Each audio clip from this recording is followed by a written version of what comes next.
4. 하나님은 아버지시다. 1. 하나님과 인간은 부자의 관계.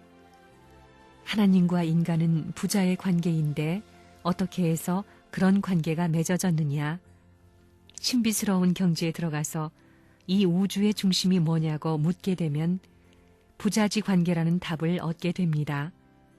우주의 중심이 뭐냐? 한마디로 부자의 관계입니다. 천지의 중심과 우주의 근본은 무엇입니까? 하고 하나님께 기도해 보면 아버지와 아들, 딸의 관계, 부자의 관계라고 합니다. 모르는 사람들은 육친의 아버지, 어머니, 아들, 딸과의 관계인 줄 알겠지만 하나님과의 근본 관계를 말하는 것입니다. 하나님이 왜 인간을 창조하셨는가 하면 혼자 있으면 자극이 없기 때문입니다. 기쁨이란 상대 관계에 의해서 우러나오는 것입니다. 혼자서는 기쁨의 자극을 얻을 수 없습니다. 하나님의 상대적 위치에 서면 비로소 최고의 사랑을 받을 수 있는 것입니다. 그렇게 되면 하나님의 성상이 그대로 실체화됩니다.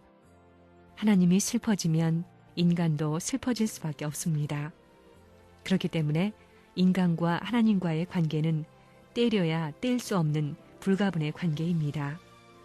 제 아무리 연구해 보아도 결론은 여기에 도달하게 됩니다.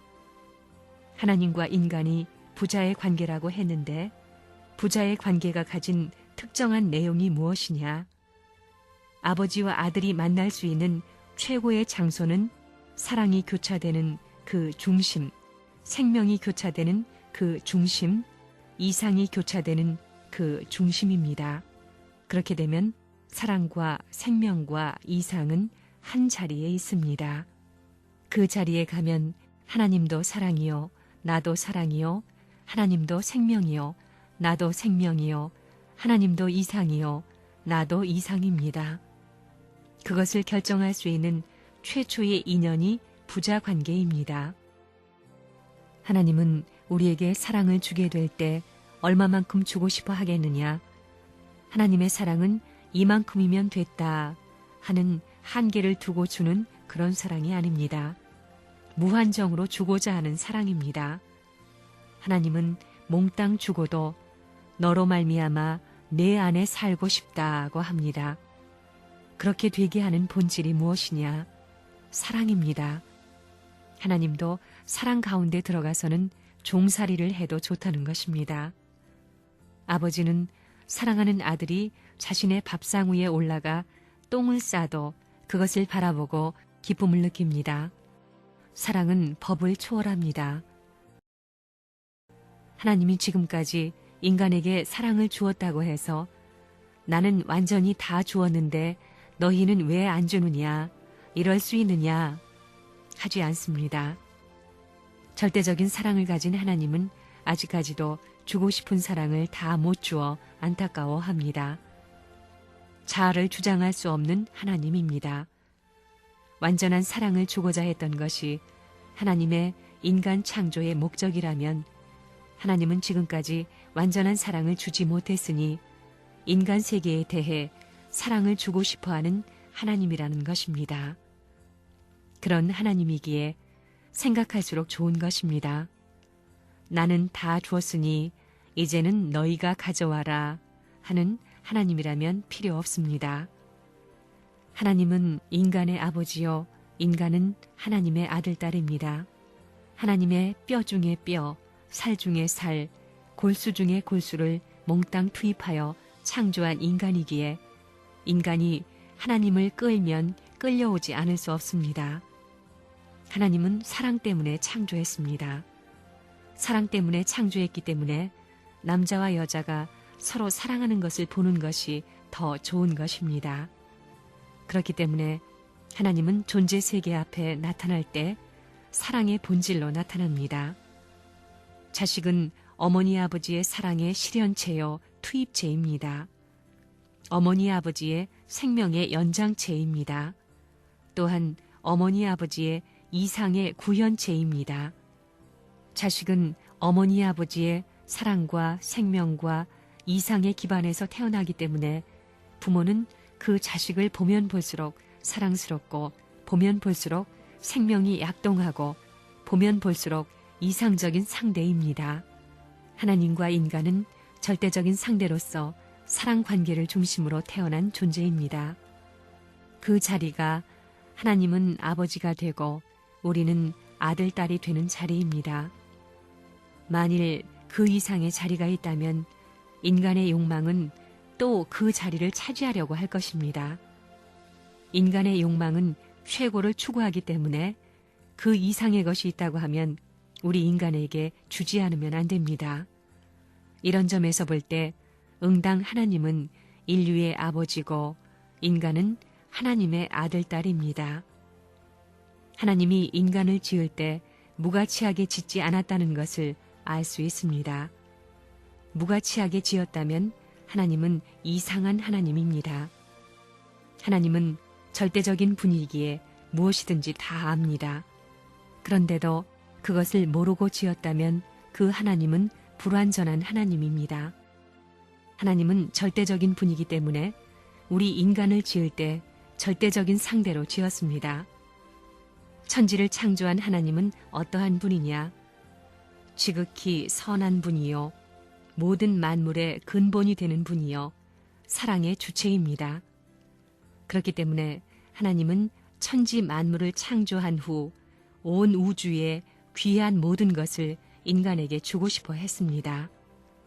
하나님은 자신이 참으로 믿을 수 있고 사랑할 수 있고 모든 것을 맡길 수 있는 사람이 있으면 제일 귀한 것을 고스란히 넘겨주고 싶어 합니다. 하나님이 우리 아버지라면 아들, 딸을 짓는 데에 있어서 시시하게 만들고 못하게 만들고 싶지 않았을 것이 틀림없습니다. 하나님은 인간을 전지전능한 하나님과 같은 동등한 자리요, 동위의 자리에 설 수 있게 만드셨기 때문에 우리의 양심은 최고의 것을 희망하는 것입니다. 하나님이 절대적인 분이시라면 그 절대적인 분이 왜 인간을 지었느냐? 돈 때문에 지은 것도 아니요, 지식 때문에 지은 것도 아니요, 권력 때문에 지은 것도 아닙니다. 하나님의 사랑을 느낄 수 있는 단 하나의 길이기 때문에 인간을 지으셨습니다. 이런 관점에서 볼 때 하나님은 아버지이고 인간은 아들, 딸이라는 것이 하나의 축을 이루는 것입니다. 이 축이 만일 연결됐더라면 인간과 하나님이 사랑으로 일체된 관계를 그 어떤 것이 작용하더라도 절대 뗄 수 없다는 것입니다. 하나님은 인간을 창조할 때 완전히 투입함으로써 보다 가치 있고 이상적인 완전형으로 전개했습니다. 하나님은 아담과 해와를 지어놓고 그들을 위해 있겠다는 것입니다. 하나님을 위해서가 아닙니다. 자기를 위하던 때에서 상대를 위하는 때로 전개되었습니다. 이상적인 존재는 자기를 위하지 않습니다. 이상적인 존재는 남을 위하는 데에, 대상을 위하는 데에 있습니다. 이 원칙이 우주의 근본입니다. 하나님이 아무리 훌륭하고 아무리 절대자이고 전지전능한 분이라 하더라도 혼자서는 좋을 수 없습니다. 행복이라는 명사 혹은 좋다는 말은 혼자서는 성립되지 않는 말입니다. 반드시 상대적 관계를 갖춘 자리에 있어야 좋고 행복하다는 말을 할 수 있습니다. 혼자 있으면서 행복하다는 사람이 있느냐? 아무리 전지전능한 하나님이라도 혼자 있어서는 행복하지 않습니다. 노래를 잘 부르는 성악가가 아무도 없는데 혼자 노래를 불렀다고 합시다. 그래서 행복하겠느냐? 상대가 있어야 합니다. 주고받는 것이 있어야 좋습니다. 그러므로 하나님도 좋기 위해서는 반드시 대상이 있어야 합니다. 하나님은 완전히 투입해서 사랑의 대상을 창조했습니다. 그렇게 한 것은 하나님도 사랑의 대상이 필요했기 때문입니다. 그런데 사랑은 혼자서는 못합니다. 아무리 절대자라도 그 절대자 앞에 사랑의 대상이 있어야 사랑을 할 수 있기 때문에 그 사랑의 대상으로 인간을 지었습니다. 그러므로 인간을 지을 때 아무렇게나 지은 것이 아닙니다. 성경에 말씀으로 지었다고 했는데 아무렇게나가 아닙니다. 천신만고 끝에 자신의 120% 몇백 배를 투입해서 지었습니다. 기성교인들은 하나님의 천지창조를 생각할 때 하나님은 전지전능하시니 말씀으로 지었다고 믿고 있습니다. 그러나 요술 부리듯 그렇게 지은 것이 아닙니다. 있는 지성을 다하고 자기 일신을 전부 투입해서 아들, 딸을 창조했습니다. 그렇기 때문에 그를 사랑합니다. 우리도 정성을 안 들이고 피와 살을 투입하지 않은 것은 사랑하지 않습니다. 내 뼈 중에 뼈, 살 중에 살, 내 사상 중에 사상, 내 전체 중에 전체를 투입했기 때문에 희망의 대상으로 삼는 것입니다. 하나님이 창조의 이상적 출발점을 어디에 두었느냐? 하나님 앞에 모든 것을 위하라는 것이 아닙니다. 너 나한테 와서 달라붙어라 하는 흡수가 아닙니다. 투입입니다. 달라붙어라가 아니라 투입입니다. 그 말을 돌이켜 하면 위에 존재하는 원칙에 이상적 출발점을 두었다는 것입니다. 그렇기 때문에 하나님은 인간을 위해 투입했습니다. 하나님 자신은 인간을 위해 존재한다는 것입니다. 하나님이 나는 사랑이다 라고 했는데 그것이 무엇이냐? 밤에도 좋아하고 낮에도 좋아하고 일하면서도 좋아하고 쉬면서도 좋아하고 춤추면서도 좋아하고 울면서도 좋아한다는 것입니다. 그러니 나에게는 사랑이 있다, 몽땅이 있다고 한 것입니다. 몽땅이라는 말은 그 속에 전부 들어간다는 것입니다. 사랑을 제일 좋아하는 분이 누구냐 하면 하나님입니다. 그런 사랑을 몽땅 가지고 있는 하나님이기에 그 사랑을 맛보면 죽더라도 놓을 수 없습니다. 하나님은 전지전능하시고 무소부재하신 분으로서 아까울 것이 없고 갖추지 못한 것이 없습니다. 모든 것을 갖추고 있지만 그 전부의 가치보다도 귀하게 내세우고 싶고 자랑하고 싶은 것이 있다면 그것은 사랑입니다. 사랑 이외에는 필요 없다는 것입니다. 창조 이상 완성은 어디서부터 시작되느냐? 그것은 하나님에서부터 시작되는 것이 아니라 인간에서부터 시작됩니다. 창조 이상 완성이기 때문에 창조물에서부터 시작됩니다. 창조물의 중심은 인간입니다. 때문에 인간의 완성이 없는 한 하나님의 완성은 있을 수 없습니다. 신인 일체이기 때문에 그렇습니다. 신과 일치될 수 있는, 신의 뜻에 일치될 수 있는, 신의 뜻을 중심 삼고는 과정적인 뜻이 아니라 완성적 뜻의 중심의 핵과 일치될 수 있는 그게 무엇이냐? 그게 하나님의 전능성이냐? 전능성 가지고도 안 됩니다. 전권이냐? 아닙니다. 그러면 무소부재한 소성이냐? 그것도 아닙니다. 그게 무엇이 돼야 되느냐? 하나님 자신도 살아가지고 생활하는 것은 물론 영계가 있어서 시공의 관계를 초월한 자리에서 살아가는 것입니다. 살아가는 데는 무엇을 중심 삼고 살아가느냐? 무한한 힘이 있다, 무소부재하다, 전권적인 권한이 있다. 그게 아닙니다.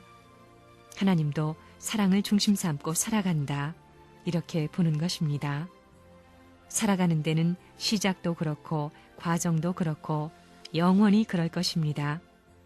왜냐하면 하나님도 참된 사랑의 대상을 갖추게 되면 기쁘기 때문입니다. 하나님은 절대적이요 전지전능하기 때문에 사랑을 그저 주고 또 나누어 주더라도 자꾸 보충할 수 있는 사랑의 창고를 갖고 있습니다. 그러면 하나님의 창고에서 사랑을 많이 도적질해 가지고서 밤이고 낮이고 자꾸 사랑을 빼다가 나눠주고 할 때 하나님이 야, 이 녀석아, 도둑놈, 사랑 도둑놈 하며 처벌하겠어요? 전지전능한 하나님이기 때문에 그래 해라, 해도 좋다, 얼마든지 해봐라, 네가 영원히 해봐라, 네가 들어오고도 남는다, 내가 그렇기 때문에 하나님이다, 내가 그렇기 때문에 주체다 하신다는 것입니다. 내가 주체이기 때문에 객체에게 주고도 남아야 주체다. 너희들 객체되는 사람에게 주고도 남아야 주체로서의 하나님이지, 그렇지 않으면 하나님이 못 된다. 내가 그렇다 하시는 것입니다. 내게서 사랑을 도적질에다가 하나님의 사랑 발전소와 같이 자꾸 나누어 준다면 얼마든지 보급해 주겠다. 그래서 이거 전부 다 없어지면 내가 또 가져오고 싶은데 하나님의 사랑 파이프에 나를 연결하면 어때요? 할 때 그것도 하려면 하라 한다는 것입니다.